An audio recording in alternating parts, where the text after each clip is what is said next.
2 jours avant le réveillon de Noël, ma mère m'a informé que la célébration se ferait seulement en petit comité, mais 1 heure plus tard, ma sœur a publié une photo d'une table dressée pour 15 personnes. Je n'ai rien réclamé, je me suis préparé mon propre repas et j'ai éteint mon téléphone. Au lever du jour, j'ai trouvé 22 appels manqués et un message vocal de ma tante, et ce qu'elle a murmuré à 1h13 du matin m'a révélé l'étendue de la fausseté de ma famille. 2 jours avant le réveillon de Noël, j'ai reçu un message de ma mère qui m'a noué l'estomac. Il disait « Salut, Joël. Cette année, on fait quelque chose de simple. Juste la famille proche. J'espère que tu comprends. J'ai 29 ans et au cours des 3 dernières années, j'ai toujours été celui qui organisait ou aidait à préparer le dîner spécial pour cette fête. Je suis le cadet entre ma sœur aînée, Aurélie, et mon frère cadet, Lucien.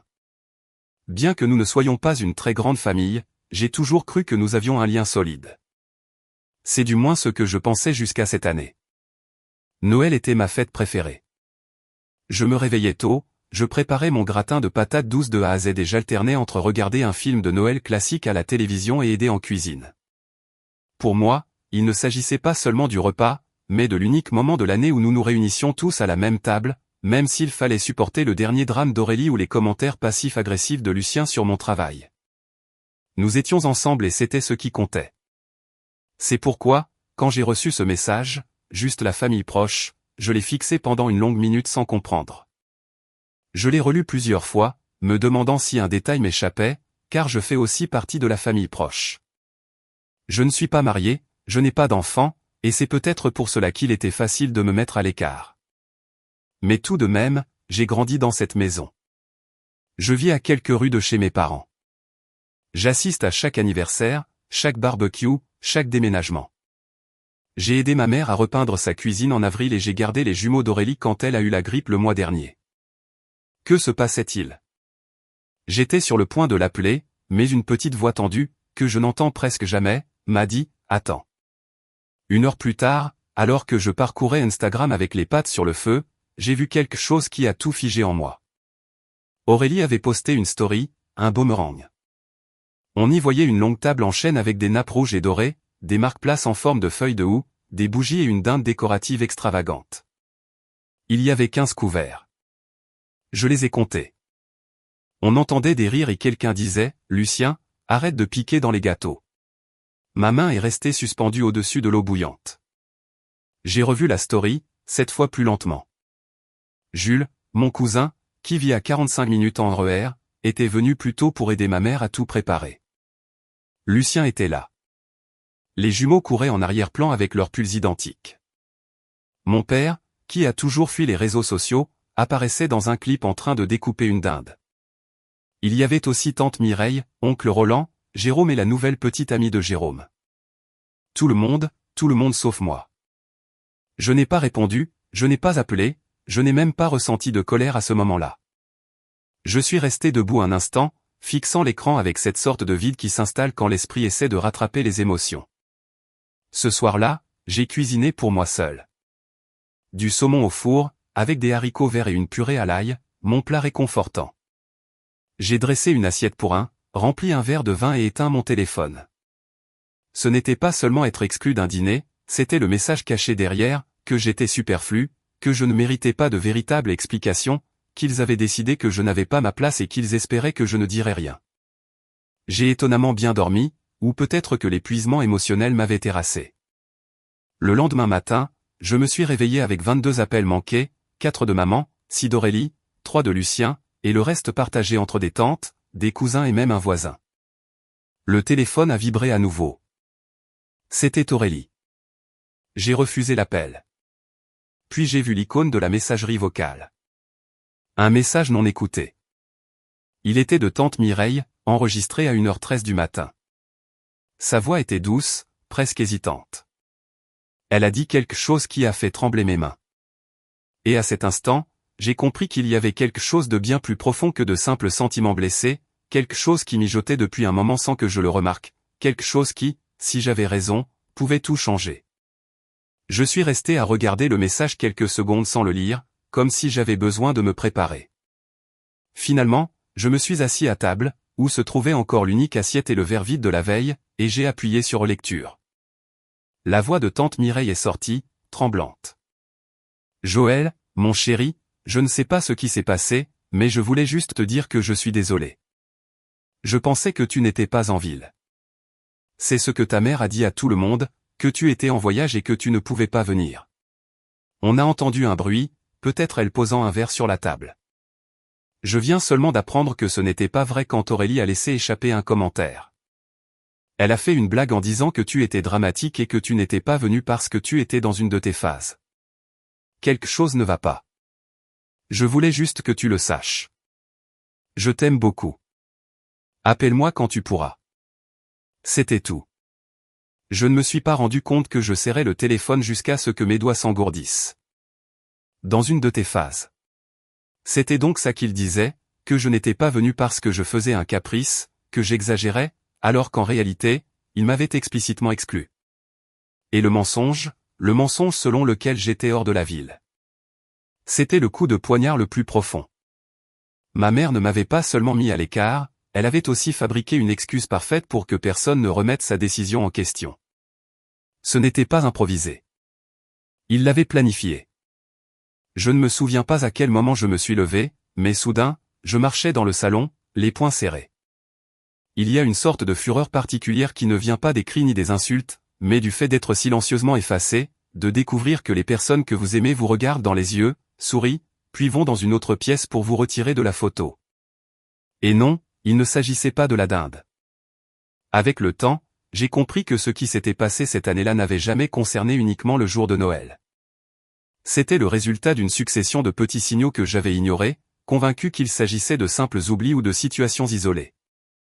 Mais vues dans leur ensemble, elles formaient une chaîne que j'avais moi-même préféré ignorer.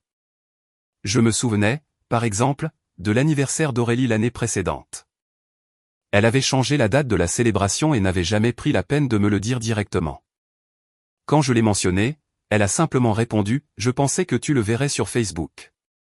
Quelque chose de similaire s'est produit avec Lucien quand il m'a emprunté de l'argent et s'est volatilisé pendant 2 mois dès que j'ai essayé de parler d'un plan de remboursement.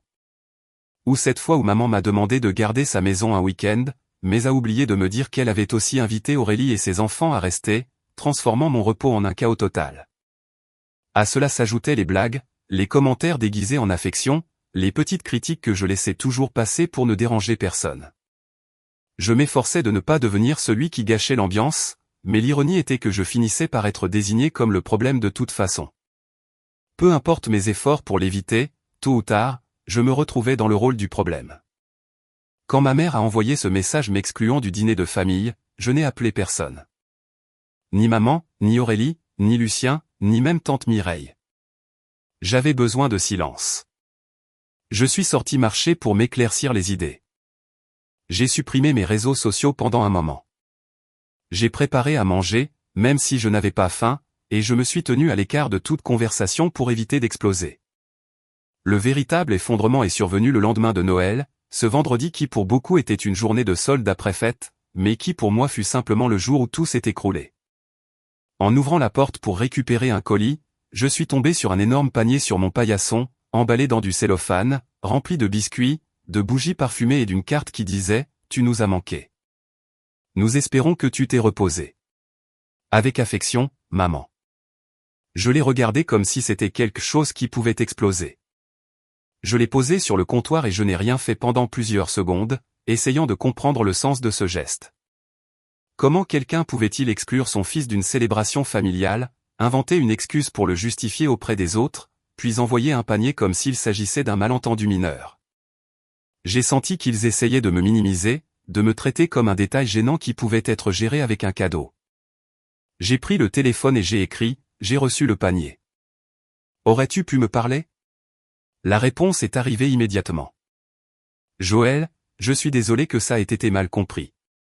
Nous ne voulions pas te submerger. Nous t'avons trouvé distant et nous avons pensé que tu avais besoin d'espace.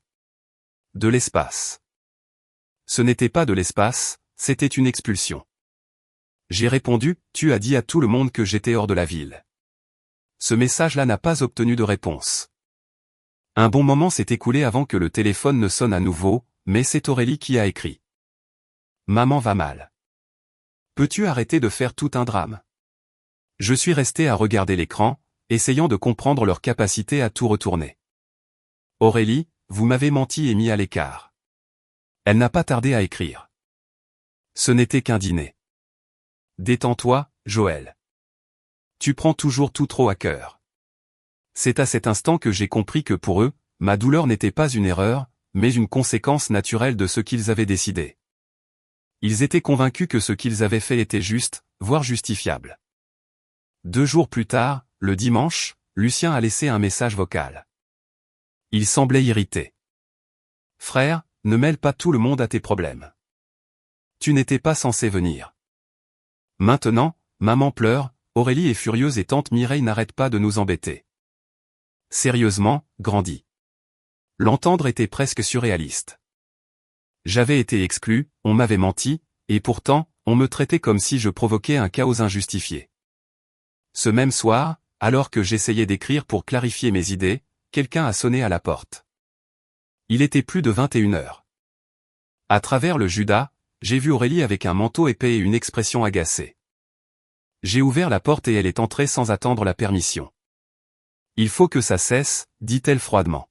« Tu es en train de détruire la famille à cause de tes sentiments. » J'ai fermé la porte. « Moi ? C'est vous qui m'avez mis à l'écart. »« Nous ne t'avons jamais exclu, » répliqua-t-elle. « Nous avons dit la famille proche. »« Et moi, je suis quoi alors ?» ai-je demandé. Aurélie soupira avec impatience. « Tu sais de quoi on parle. Maman, papa, les enfants, les conjoints.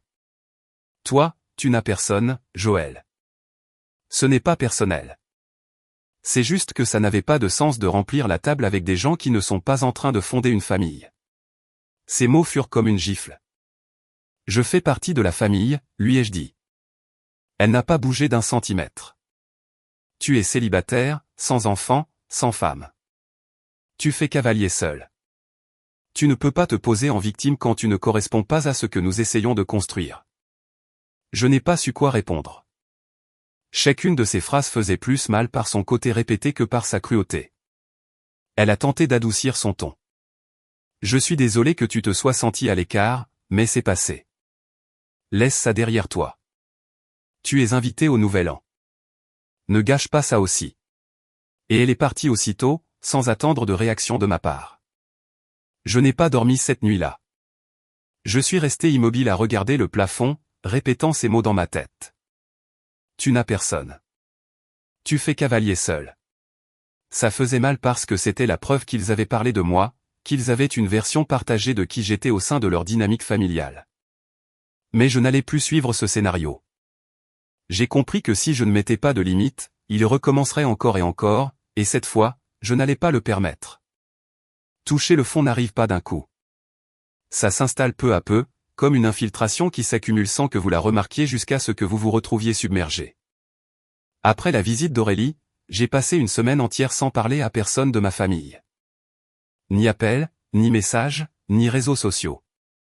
C'était la première fois que je passais autant de temps sans contact, même lorsque je voyageais ou que j'étais malade. Le silence est devenu une sorte de brouillard qui m'enveloppait, et j'ai permis qu'il reste, même s'il commençait à m'affecter plus que je ne l'admettais.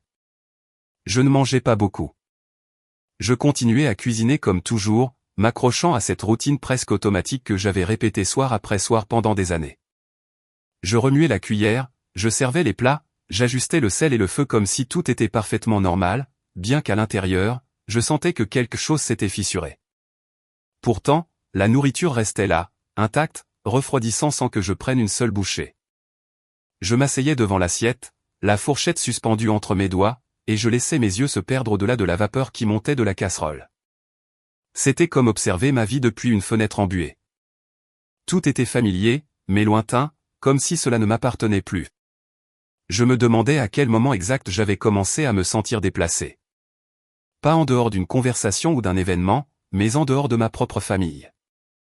J'essayais de me souvenir, de remonter à ces années où je pensais m'intégrer sans effort. Mais en repassant chaque scène dans ma tête, j'ai commencé à soupçonner que cela n'avait jamais été le cas. Que peut-être, pendant longtemps, je m'étais tellement efforcé de m'intégrer, d'être utile, de plaire, que j'avais fini par me convaincre d'une illusion, l'illusion d'appartenir à quelque chose qui m'avait toujours laissé en marge. Durant ces jours, mon esprit n'avait pas de repos. C'était comme si j'avais ouvert une vanne et que tous les souvenirs refoulés avaient décidé de sortir en même temps.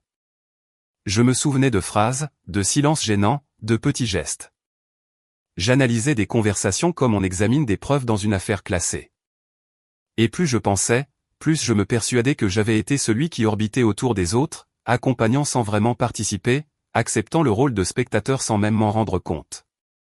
La troisième nuit, je me suis retrouvé assis au bord du lit, la lumière éteinte, faisant défiler de vieilles photos sur mon téléphone sans but réel, cherchant juste quelque chose, un indice, une confirmation.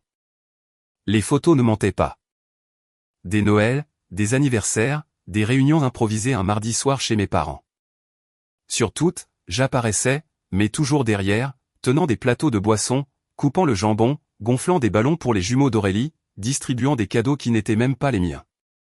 Toujours disponible, toujours souriant, toujours présent, mais jamais le protagoniste. À ce moment-là, j'ai compris ce que je ne voyais pas avant. J'avais été pratique, mais pas indispensable. Et cette idée ne m'a pas mis en colère. La rage avait été remplacée par une sorte de vide que je ne savais pas nommer.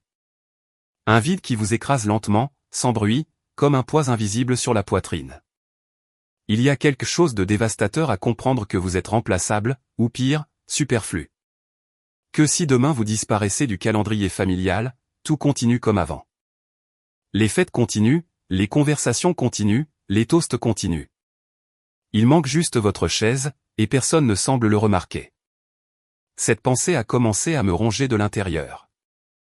Elle m'a fait douter de chaque souvenir partagé, de chaque on t'aime, de chaque quelle bonne idée que tu sois venu. Parce que, pour être tout à fait honnête, les preuves indiquaient le contraire. S'il tenait vraiment à moi, comment pouvait-il m'exclure avec une telle facilité? Comment pouvait-il effacer ma place à table du jour au lendemain? Je n'ai rien dit à personne. Ni à mes amis, ni à mes collègues, ni même à Édouard du groupe de randonnée. Je maintenais des conversations, je répondais aux emails, je participais à des réunions, mais tout en pilote automatique. Je riais quand il fallait rire. Je hochais la tête quand quelqu'un disait quelque chose de drôle. Mais à l'intérieur, j'étais loin, piégé dans cette image de la grande table, avec 15 places perfectly dressées et aucune réservée pour moi. C'était une scène qui se répétait dans ma tête comme un écho persistant, impossible à ignorer.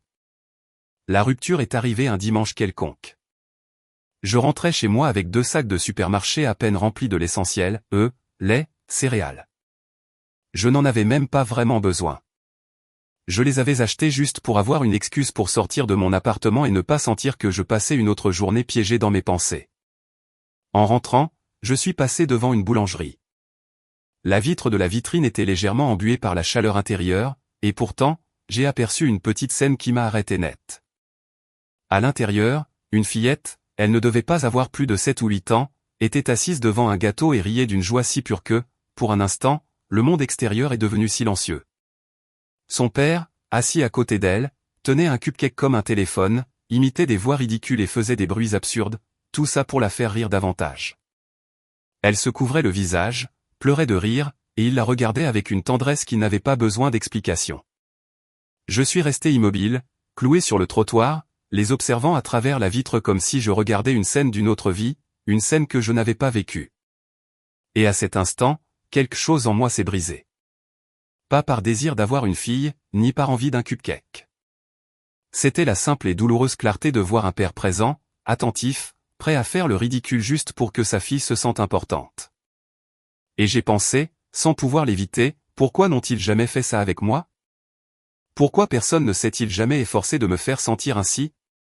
Ce soir-là, j'ai pleuré sous la douche. Pas des pleurs bruyants ou dramatiques, mais silencieux, presque timides, de ceux qui viennent d'un endroit profond qu'on préfère ne pas regarder. J'ai senti comme une partie de moi se détachait, comme si je laissais tomber un fardeau que je portais depuis trop longtemps sans le savoir. Ce fut un déclic silencieux, comme une porte qui se ferme doucement derrière vous sans préavis. Ce fut le début de la descente. Ce que je n'imaginais pas alors, c'est que cela marquerait aussi le début de mon ascension. Le lendemain matin, sans trop y penser, j'ai allumé mon ordinateur portable. Je n'avais ni plan ni idée claire, seulement un besoin, sortir tout ce que j'avais accumulé. J'ai ouvert mon vieux blog, celui que j'utilisais à l'université pour publier des recettes et des récits de voyage. Je n'y avais pas touché depuis près de 2 ans, mais l'accès fonctionnait toujours. Et puis, quelque chose d'inattendu s'est produit. Les mots ont commencé à couler. Sans effort, sans pause. J'ai écrit sur le fait d'être exclu, sur le sentiment de voir une table pleine où il n'y avait plus de place pour vous, sur le silence d'une famille qui vous efface sans le dire explicitement. Je n'ai pas mentionné de nom, je n'ai pas utilisé de photos, je n'ai pas porté d'accusation. J'ai juste raconté la vérité du fond de mon expérience. Et quand j'ai terminé, sans trop y réfléchir, j'ai publié. Je n'attendais absolument rien. Je ne l'ai pas partagé sur les réseaux sociaux ni dit à personne que je l'avais écrit. Je l'ai laissé là, dans ce coin oublié d'Internet. Mais 2 jours plus tard, j'ai reçu un email. Puis un autre, et ensuite 10 de plus. C'étaient des inconnus, des gens qui étaient tombés sur mon texte par accident ou par hasard et qui m'écrivaient pour me dire que je les avais fait pleurer, qu'ils avaient aussi vécu quelque chose de similaire, qu'ils s'étaient aussi sentis invisibles lors de dates importantes. Certains ont partagé de très longues histoires sur des parents absents, des frères et sœurs désintéressés ou des anniversaires oubliés. D'autres ont simplement écrit un simple merci. Et pour la première fois depuis des semaines, peut-être des mois, je me suis senti vu. Ce fut la première lueur. J'ai continué à écrire. Pas seulement sur Noël, mais sur d'autres chapitres que j'avais gardés sous clé pendant des années.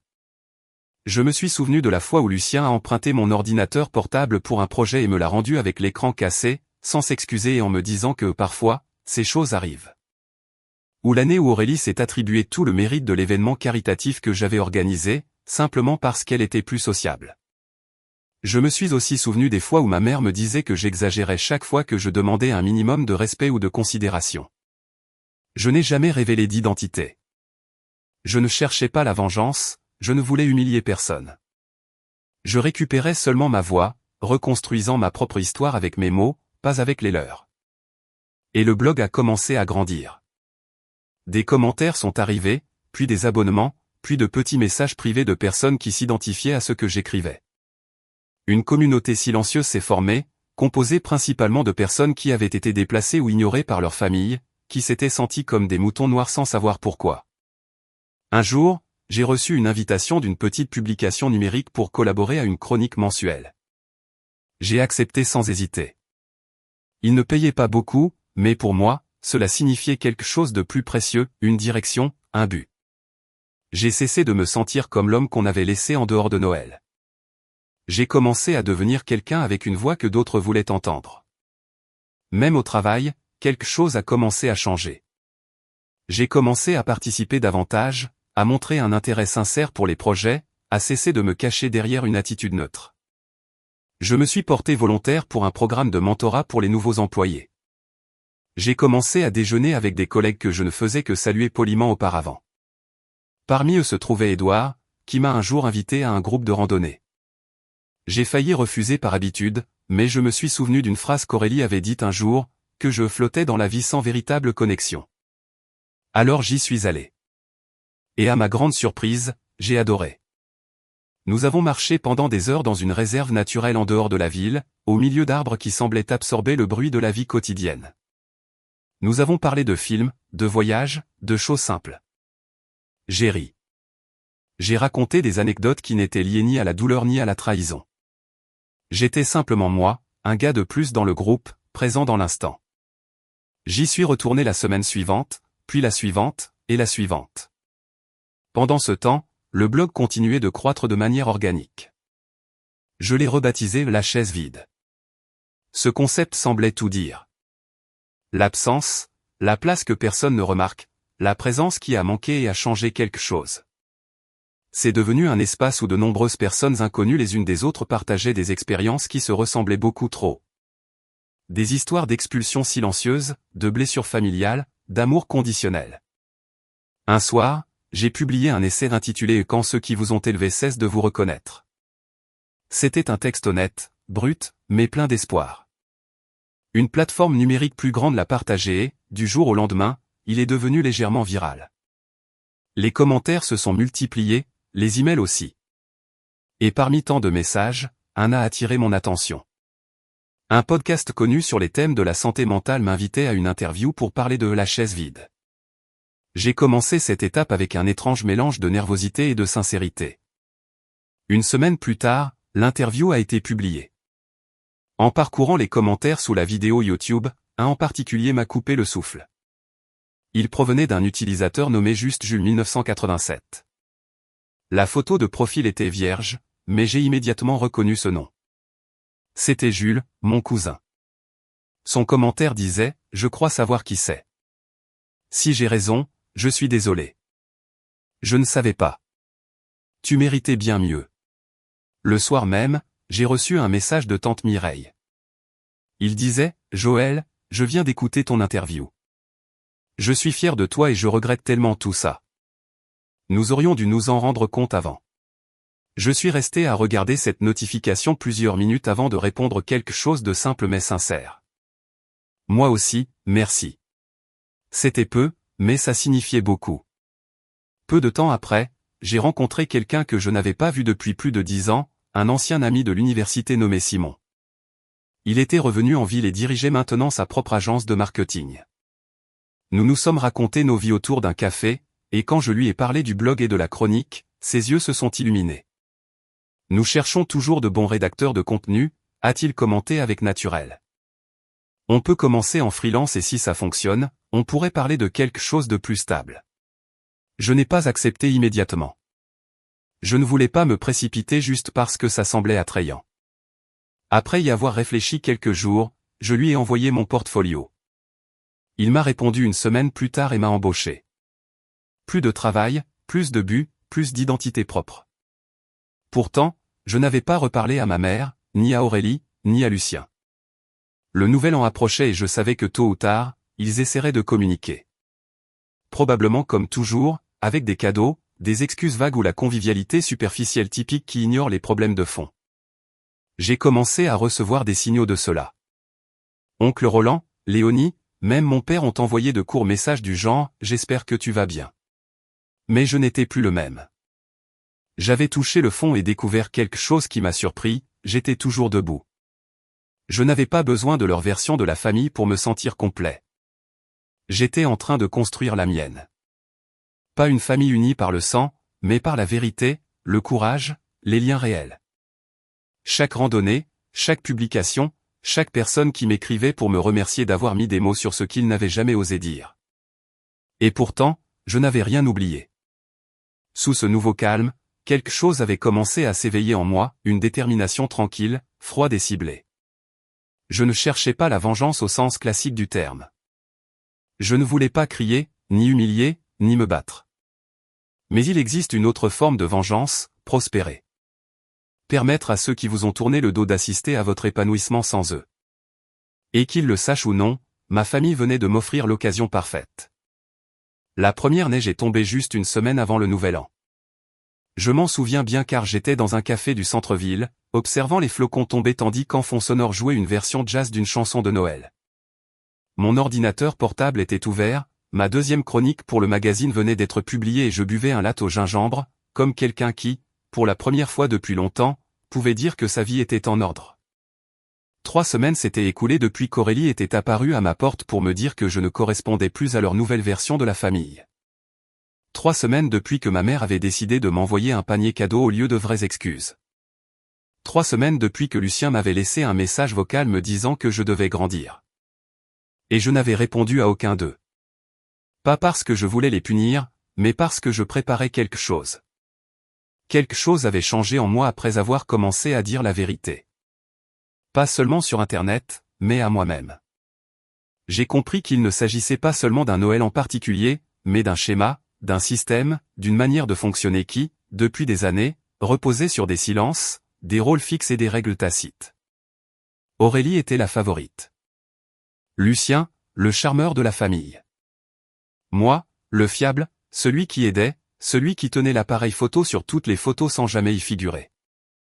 Avec le temps, ils avaient cessé de me voir comme une personne et s'étaient habitués à me traiter comme une ressource utile, pratique, facile à ignorer quand je ne cadrais pas avec leurs plans. C'était terminé. C'est dans ce café que l'idée a germé. Je ne prévoyais rien de spécial jusqu'à ce que je voie une affiche sur le tableau d'affichage près de la porte. Story Slam de fin d'année. Thème, le foyer pendant les fêtes. 28 décembre. Partagez votre vérité, partagez votre histoire. Prix, 1000 €. Je suis resté à regarder ce papier plusieurs minutes, le cœur battant. Finalement, je l'ai arraché et je suis sorti dans le froid avec lui à la main. L'événement aurait lieu dans un petit théâtre du quartier des artistes. Les règles étaient simples, 5 minutes maximum, sans accessoires, juste vous et un micro. Les 3 meilleures histoires seraient enregistrées pour une radio locale. Le gagnant remporterait le prix. Mais je ne cherchais pas l'argent. Je voulais le temps d'antenne. Je voulais raconter mon histoire. Pas la version déformée que ma famille répétait en chuchotant. Pas le mensonge édulcoré qu'il racontait aux oncles et aux cousins. Mon histoire, avec ma voix, devant quiconque voudrait l'écouter. Le soir même, je me suis inscrit. La semaine suivante, j'ai travaillé sur mon récit. Ce n'était pas un texte amer ni accusateur. Il était calme, mesuré, profondément honnête. Je ne mentionnais pas de nom, mais quiconque l'entendrait comprendrait, et n'importe qui de ma famille qui l'écouterait se reconnaîtrait sans effort. Je l'ai répété devant le miroir, je l'ai réécrit plusieurs fois, j'ai affiné les pauses, les silences et une phrase finale qui laisserait le public sans voix. En faisant cela, j'ai pris une autre décision. J'ai envoyé un email à tante Mireille. Ce n'était pas un long message, juste un paragraphe la remerciant pour son soutien et lui posant une question très simple. Serais-tu disposé à m'accompagner à un petit événement où je parlerai la semaine prochaine? C'est quelque chose de local, mais cela signifierait beaucoup pour moi d'avoir quelqu'un en qui j'ai confiance dans la salle. Elle m'a répondu moins d'une heure plus tard. J'y serai. Dis-moi le jour et le lieu. Un jour plus tard, j'ai décidé de contacter aussi Jules, le cousin qui avait laissé ce commentaire sur YouTube. Je ne lui avais pas parlé depuis des années, à l'exception des salutations brèves et obligatoires lors des réunions de famille où tout le monde fait semblant que rien ne change. Pourtant, son message était resté gravé dans ma mémoire d'une manière inattendue. Salut, j'ai vu ton commentaire. Merci. J'ai ensuite ajouté que je préparais une présentation pour un Story Slam la semaine suivante, axée sur les fêtes de fin d'année. Je lui ai dit que je pensais que le thème pourrait le toucher personnellement, qu'il pourrait peut-être s'identifier à ce que j'allais raconter. Je terminais mon message par quelque chose de simple, mais honnête, si tu es dans le coin, j'adorerais que tu viennes. Le lendemain matin, il m'a réécrit. Ce message en particulier m'a surpris. Je viendrai. Et Joël, vraiment, je suis désolé. Je crois qu'on s'est tous trop habitués à ce que tu sois le plus fort. Je ne me souviens pas de la dernière fois qu'un membre de ma famille a utilisé le mot désolé avec moi sans justifier son comportement par la suite. Cette reconnaissance, bien que brève, a ouvert une brèche inattendue en moi. Le 26 décembre, j'avais déjà une liste de personnes confirmées. Tante Mireille, toujours si solide dans les moments où personne d'autre ne l'est. Jules, mon cousin, qui avait silencieusement mené ses propres batailles. 2 collègues de travail qui, sans chercher à se mettre en avant, avaient fait preuve de plus d'empathie que beaucoup de parents proches. Édouard du groupe de randonnée, un de ses amis qui apparaissent dans les moments difficiles sans qu'on ait à le demander. Et enfin, mon ancien professeur de littérature, qui me suivait sur les réseaux depuis des mois sans que je le sache. Il m'a écrit pour me dire qu'il observait de loin tout ce qui s'était passé et que, selon ses mots, parler honnêtement, même quand ça fait mal, est aussi une forme d'art. Ce n'était peut-être pas un grand public, mais chacun d'eux était là parce qu'il voulait être là. C'étaient des personnes réelles, présentes, sans condition ni attente. Pendant ce temps, mon téléphone ne cessait de vibrer avec des messages de ma famille. Tous semblaient écrits sur un ton cordial et affectueux, mais aucun ne contenait la substance nécessaire pour réparer le mal. Fils, le dîner du Nouvel An est à 20h. Nous serions ravis de te voir. Aurélie, les filles demandent si tonton Joël viendra. Ne t'inquiète pas d'apporter quoi que ce soit. Lucien, n'exagère pas. C'est juste un dîner. Chaque message évitait soigneusement l'essentiel. Il n'y avait pas d'excuses, pas d'explications, pas d'intention réelle de reconnaître ce qui s'était passé. C'était comme s'ils s'attendaient à ce que tout disparaisse, comme si leur malaise était plus important que ma douleur. Ils voulaient que je reprenne mon ancien rôle, celui qui se tait pour éviter les conflits, celui qui sert la nourriture, celui qui débarrasse les assiettes sans protester, celui qui s'efface pour permettre à tous de briller, celui qui disparaît à l'arrière-plan des photos. Et pendant un instant, j'ai failli tomber dans ce piège. L'habitude pèse plus qu'on ne l'imagine. Mais je me suis alors souvenu de ce réveillon de Noël qui m'a laissé une blessure que j'ai mis des semaines à comprendre. Je me suis revu devant ces 15 places dressées. 15, et aucune pour moi. Je me suis souvenu de la légèreté cinglante avec laquelle Aurélie avait dit « Toi, tu ne fais que flotter. » Comme si j'étais un accessoire superflu. C'est là que j'ai compris que je n'étais plus disposé à flotter en silence. J'avais commencé à construire quelque chose qui était à moi. Le 28 décembre, le théâtre avait ce mélange de chaleur et de nervosité que l'on ressent avant une première. De petites lumières pendaient du plafond et créaient une atmosphère intime, presque chaleureuse. Derrière la scène, les autres participants relisaient leurs notes encore et encore, chacun piégé dans son petit monde d'anxiété et d'attente. J'avais les mains glacées, l'estomac noué et un pouls si rapide qu'il ressemblait à un tambour dans ma poitrine. Quand tante Mireille est arrivée, elle m'a enveloppé dans une étreinte qui sentait la tisane et les souvenirs d'enfance. Elle m'a tendu un thermos et a dit avec cette sérénité qu'elle a toujours eue, « Tu vas très bien t'en sortir, je te le promets. » Jules est arrivé ensuite avec sa petite amie. Je ne la connaissais pas, mais sa présence était respectueuse, presque silencieuse. Lui, en revanche, semblait sincèrement nerveux, bien que lorsque nos regards se sont croisés, il m'a fait un geste ferme, comme pour dire « Je suis avec toi. Je ne te lâche pas. » Je suis monté sur scène en 6e position. Le participant précédent avait raconté une histoire pleine d'humour sur le fait d'être resté enfermé dans les toilettes d'un aéroport la veille de Noël. Le public a ri aux éclats. Ce contraste m'a frappé juste au moment où ils ont prononcé mon nom. Le silence est tombé immédiatement. J'ai fait un pas en avant. J'ai senti la lumière sur moi. J'ai pris une profonde inspiration. J'ai commencé.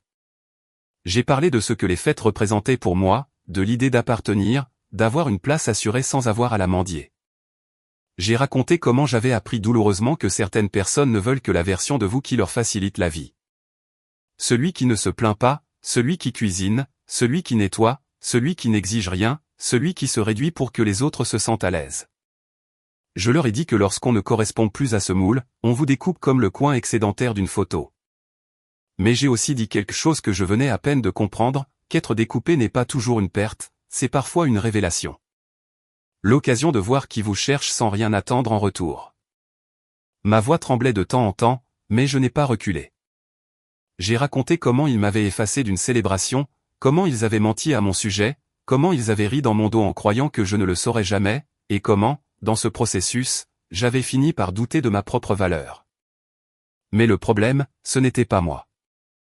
J'étais juste quelqu'un qui avait finalement pris conscience du silence qui l'entourait et qui avait choisi de le combler avec sa propre voix. Quand j'ai terminé, le théâtre est resté suspendu dans une quiétude profonde. Puis on a entendu un, deux, puis des dizaines d'applaudissements fermes, sentis, sincères. Ce n'était pas un tonnerre, mais quelque chose de mieux, une confirmation. En descendant de la scène, tante Mireille avait les larmes aux yeux. « Tu as dit la vérité. Cela demande toujours du courage, m'a-t-elle dit. » Jules m'a serré dans ses bras sans prononcer un mot. C'était une étreinte longue, honnête, de celle qui pose un poids doux sur la poitrine. Le soir même, j'ai su que j'avais remporté la 2e place. Mon histoire est passée à la radio locale le 30 décembre, et à 18h42, j'ai reçu un message de ma mère. « Joël, j'ai écouté ton histoire. » Je n'ai pas répondu. Pas encore.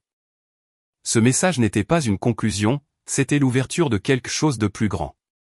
Le lendemain matin, la Saint-Sylvestre, était différent de tous ceux que j'avais connus.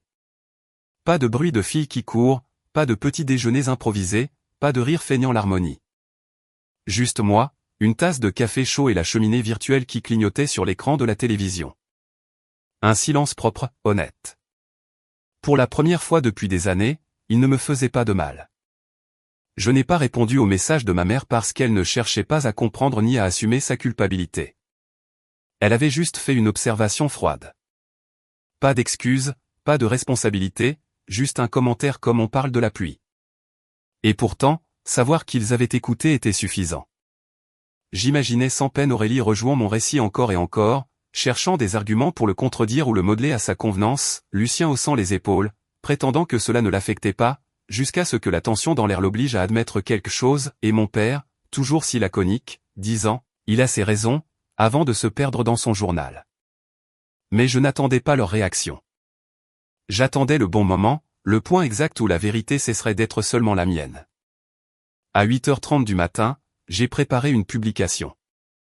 Pas sur mon blog, pas dans un espace indifférent. Je l'ai programmée directement dans le groupe familial Facebook que tante Rosalie avait créé il y a des années, Plaisir et gourmandise en famille. Le groupe familial comptait 42 membres, cousins, tantes, beaux-frères et quelques parents éloignés qui demandaient encore si je sortais avec quelqu'un. Pendant des années, j'avais été celui qui publiait régulièrement. Je mettais en ligne des photos des enfants d'Aurélie, je racontais comment se passaient les réunions de famille, je partageais des images des barbecues pour l'anniversaire de mon père. En bref, j'étais celui qui maintenait cet espace commun en vie. Mais ce jour-là, quelque chose de différent s'est produit. Il y avait une nouvelle publication, une réflexion de fin d'année écrite par Joël. Je n'ai pas haussé le ton, je n'ai désigné personne, je n'ai pas mentionné de nom. J'ai simplement copié la transcription complète de la présentation que j'avais faite à l'événement de narration et j'ai ajouté une note brève, calme, mais percutante. J'ai écrit que je ne pensais pas partager cela au départ, mais qu'après avoir été exclu du repas de Noël et qu'on m'ait dit que je ne cadrais pas dans ma propre famille, j'avais compris que le silence ne profite qu'à ceux qui font du mal aux autres. J'ai ajouté que si quelqu'un s'était déjà senti comme un personnage secondaire dans sa propre histoire, ce message était pour lui. Je ne demandais ni excuse ni explication, j'affirmais simplement que je ne ferais plus semblant. J'ai conclu par un bonne année. J'ai publié le message, fermé l'application, pris une longue douche et enfilé mon plus beau pull. Puis je suis parti en direction de la maison de tante Mireille pour le déjeuner du Nouvel An. Elle m'avait invité le lendemain de l'événement, disant qu'elle préparerait une poitrine de bœuf avec de la purée de pommes de terre et qu'elle serait ravie que je l'accompagne. Je m'étais proposé d'apporter le dessert. Quand je suis arrivé, Jules était déjà là, tenant une tasse de cidre chaud tout en aidant à dresser la table. Sa petite amie m'a salué comme si nous étions amis depuis des années. L'ambiance était chaleureuse, simple et authentique.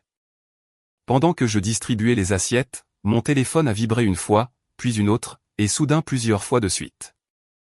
J'ai laissé faire. Après le repas, nous buvions du lait de poule et débattions de quel était le meilleur film à regarder pour le réveillon quand j'ai finalement regardé mon téléphone. Tous les messages parlaient du même sujet.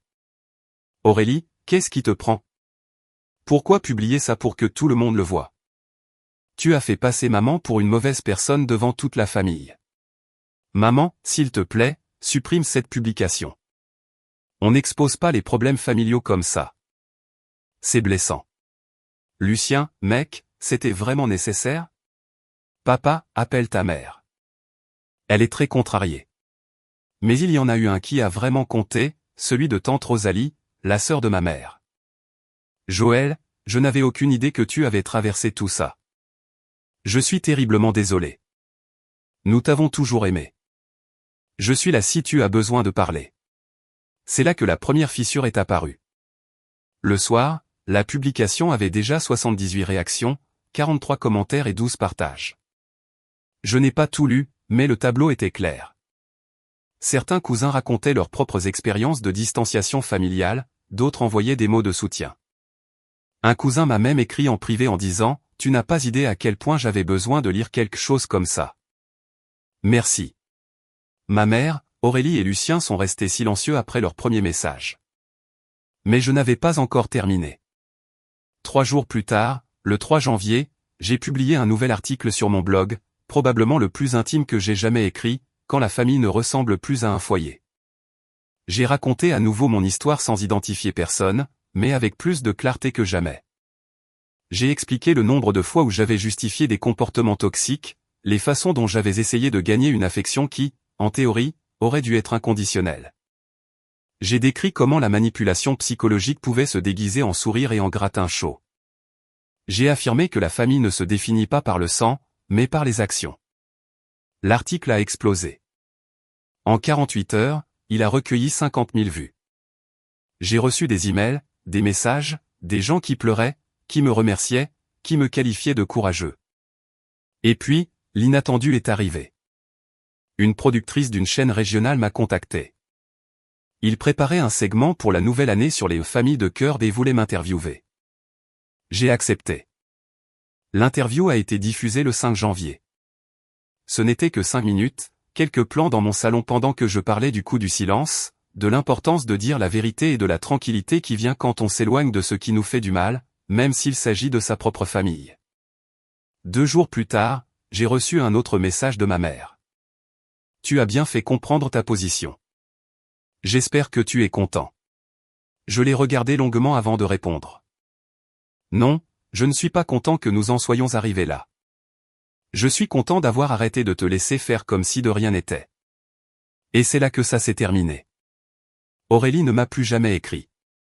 Lucien m'a envoyé un emoji de pouce en l'air une semaine plus tard, puis m'a bloqué.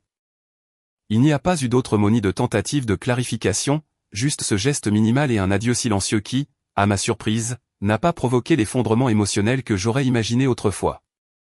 Au lieu de me sentir abandonné, j'ai ressenti quelque chose de différent, le sentiment que, pour la première fois, je ne soutenais plus des liens qui n'existaient que parce que j'insistais pour les maintenir.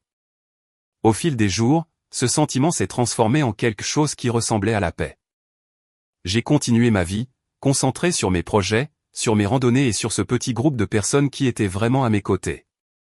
Le blog a grandi plus que je ne l'espérais, et le public qui venait à mes textes ne le faisait pas par voyeurisme, mais parce qu'il y trouvait quelque chose de sincère. Ce qui m'avait fait taire pendant des années devenait maintenant un espace où d'autres pouvaient se sentir compris. Ma relation avec Jules a également commencé à prendre un rythme plus naturel. Il n'a pas eu besoin de répéter ses excuses, car elle se lisait dans son comportement, arriver en avance à nos rendez-vous, me demander comment j'allais sans se presser, et écouter comme si mes mots comptaient vraiment. Sa compagne a fini par s'intégrer comme une amie avec qui je pouvais parler de tout, et tante Mireille est devenue une partie de ma routine hebdomadaire, avec des appels qui se terminaient toujours par des rires. Pendant que ce nouveau cercle se renforçait, ma famille de sang continuait à évoluer dans la même routine de toujours. Il publiait des photos soignées avec des sourires tendus et une table qui, aussi décorée soit-elle, avait des vides qu'il ne pouvait pas dissimuler.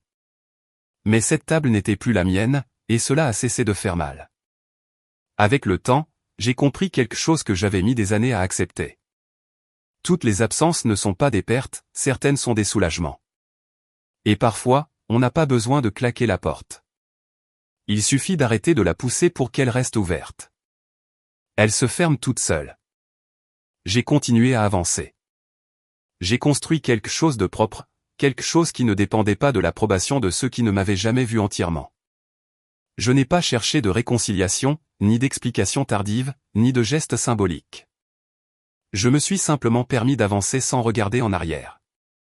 Et ainsi, sans drame ni adieu formel, j'ai découvert que la place la plus précieuse n'était pas celle que j'avais laissée vacante, mais celle que j'occupais enfin dans ma propre vie. Cette histoire vous a plu? Laissez un commentaire et abonnez-vous pour soutenir la chaîne. D'autres histoires arrivent bientôt.